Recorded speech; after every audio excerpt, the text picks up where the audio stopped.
കനത്ത വേനൽ ചൂട് നേരിടുന്ന സമയമാണ്. കേരളത്തിലെ എല്ലാ ജില്ലകളിലും ജലക്ഷാമമാണ്. എന്നാൽ തിരുവനന്തപുരത്തിനെ ജലക്ഷാമത്തിൽ നിന്നും ഒരു പരിധിവരെ പിടിച്ചു നിർത്തുന്നത് പേപ്പാറ ഡാമാണ്.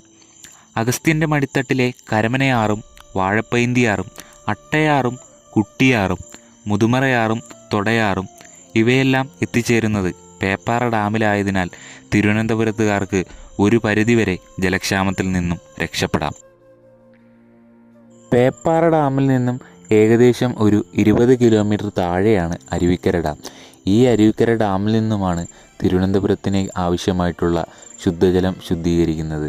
ഈ ഒരു ശുദ്ധജലം ശുദ്ധീകരിച്ചതിന് ശേഷം തിരുവനന്തപുരത്തിലെ വീടുകൾക്കും അതുപോലെ സർക്കാർ സ്ഥാപനങ്ങളിലെല്ലാം അരുവിക്കര ഡാമിൽ നിന്നുമാണ് വെള്ളം എത്തിക്കുന്നത്. ഇത്രയും നല്ല ശുദ്ധജലം നമുക്ക് സമ്മാനിക്കുന്നത് അഗസ്ത്യൻ്റെ മടിത്തട്ടിലെ ഈ കാണുന്ന നിത്യഹരിത വനങ്ങൾ തന്നെയാണ്.